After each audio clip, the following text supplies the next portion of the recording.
Subscribe कीजिए हमारे YouTube channel को और नए वीडियो की अपडेट तुरंत पाने के लिए दबाइए बेल आइकन। नमस्कार दोस्तों, आज हम बात करेंगे डीमैट अकाउंट के विषय में, जिसमें हम समझेंगे कि डीमैट अकाउंट क्या होता है, डीमैट अकाउंट किस काम आता है और हम डीमैट अकाउंट किस प्रकार खोल सकते हैं और डीमैट अकाउंट से जुड़ी कुछ महत्वपूर्ण बातें जो आपको ध्यान रखना जरूरी है। दोस्तों, वैसे तो आप में से बहुत लोग डीमैट अकाउंट के विषय में जानते ही होंगे, लेकिन यह वीडियो सिर्फ उन लोगों के लिए है जो शेयर बाजार में नए हैं और जिन्हें डीमैट अकाउंट के विषय में कोई जानकारी नहीं है। तो चलिए ज्यादा समय न लेते हुए हम बात करते हैं कि डीमैट अकाउंट क्या होता है। दोस्तों, जिस तरह से आप बैंक में खाता खोलते हैं उसी तरह से डीमैट अकाउंट भी खोल सकते हैं। आपको पैसों की बचत करनी हो या बैंक अकाउंट में से किसी को पैसे भेजने हो तो आपका बैंक में अकाउंट होना जरूरी है। उसी तरह से अगर आपको शेयर बाजार में खरीदी या बिकवाली करनी हो तो आपको डीमैट अकाउंट खोलना आवश्यक है। या अगर सीधे शब्दों में कहें तो अगर आपको शेयर बाजार में काम करना है तो आपको डीमैट अकाउंट खोलना जरूरी है, क्योंकि जब आप शेयर बाजार में खरीदी या बिकवाली करते हैं तब शेयर खरीदने के बाद वह डीमैट अकाउंट में जाते हैं। डीमैट अकाउंट के बिना शेयर बाजार में खरीदी करना नामुमकिन है। यह शेयर बाजार में निवेश करने की एक अनिवार्य शर्त है। दोस्तों, डीमैट का मतलब होता है डीमैटेरियलाइज। इसका मतलब होता है कि आपको किसी कंपनी की संपत्ति अभौतिक या अप्रत्यक्ष रूप से प्राप्त हो गई है, उसी का हिसाब किताब रखने के लिए डीमैट अकाउंट की व्यवस्था की गई है। ऐसा इसलिए भी है ताकि अभौतिक रूप से लेन देन के दौरान संपत्ति फर्जी होने, चोरी होने या फिर नकली होने की आशंका को समाप्त किया जा सके। सही मायने में यह एक तरह से बैंक अकाउंट ही होता है जिसमें पैसों का स्थान शेयर ले लेता है।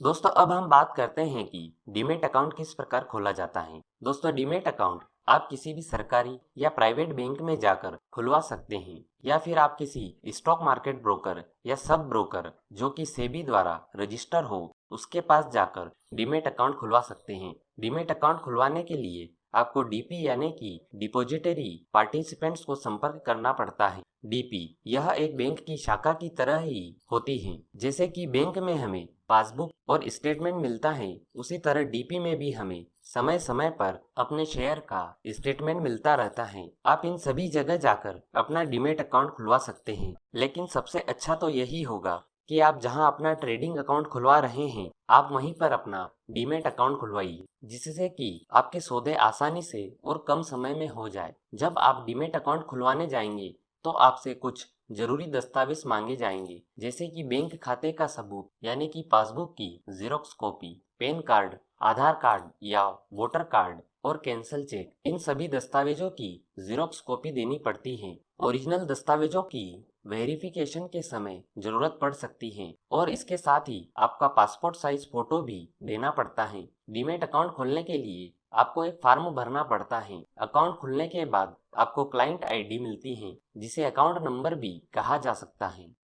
अब हम देखते हैं कि डीमैट अकाउंट इतना जरूरी क्यों है। दोस्तों, कुछ सालों पहले जब बाजार में शेयर की खरीदी होती थी तो हमें कुछ दस्तावेज दिए जाते थे उन शेयर्स के रूप में, लेकिन सन 1992 के शेयर घोटाले के बाद से सरकार ने कोई ऐसा तरीका खोजना चाहा जिससे कि शेयर बाजार के व्यापार पर नजर रखी जा सके और इसे नियमित बनाया जा सके। और इस बात को ध्यान में रखकर सरकार ने शेयरों के दस्तावेजों का भौतिक आदान प्रदान बंद कर दिया और डिपॉजिटरी प्रणाली अपनाने का फैसला लिया। भारत में मुख्य रूप से दो डिपॉजिटरी हैं। पहली NSDL यानी कि नेशनल सिक्योरिटी डिपॉजिटरी लिमिटेड और दूसरी CDSL यानी कि central depository services India limited. पूरे भारत में ये दोनों डिपॉजिटरी ही अपने डिपॉजिटरी पार्टिसिपेंट्स के माध्यम से सभी डीमैट अकाउंट की देखरेख करती हैं। डिपॉजिटरी पार्टिसिपेंट्स को डीपी कहा जाता है। डीपी का काम बैंक या स्टॉक ब्रोकर करते हैं।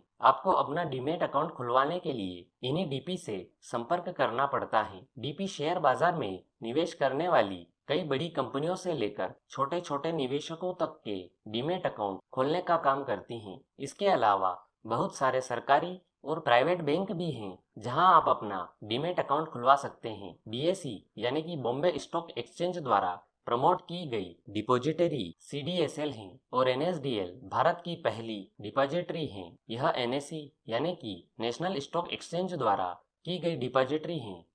दोस्तों अब हम देखते हैं कि डीमेट अकाउंट के क्या फायदे हैं। दोस्तों कुछ सालों पहले अगर किसी ने शेयर्स की डिलीवरी ली हो तो उसे शेयर सर्टिफिकेट फॉर्म साथ में मिलता था। डीमेट अकाउंट आने के बाद अब शेयर्स इलेक्ट्रॉनिक स्वरूप में आपके खाते में जमा होते हैं और आप हर समय अपने डीमेट अकाउंट का बैलेंस भी जान सकते हैं। अब शेयर खरीदने के बाद तुरंत ही डिलीवरी आपके डीमेट अकाउंट में आ जाती है। डीमेट अकाउंट आने से बोगस या फर्जी सर्टिफिकेट होने का डर नहीं होता है। आपको यह चिंता भी नहीं होती है कि शेयर के सर्टिफिकेट गुम हो जाएंगे। डीमेट अकाउंट के आने से शेयर तुरंत ही ट्रांसफर हो जाते हैं, इसलिए ज्यादा समय तक शेयर बेचने के लिए राह नहीं देखनी पड़ती है। आप जब चाहें उस समय तुरंत ही अपने शेयर बेच सकते हैं। डीमेट अकाउंट आने के बाद लार्ज साइज नहीं होता है, इसलिए आप चाहे जितने शेयर खरीद सकते हैं। दोस्तों अगर आप इस चैनल पर नए हैं और आप जानना चाहते हैं कि शेयर बाजार क्या होता है, तो मैं आपको बता दूं कि मैं शेयर बाजार के विषय में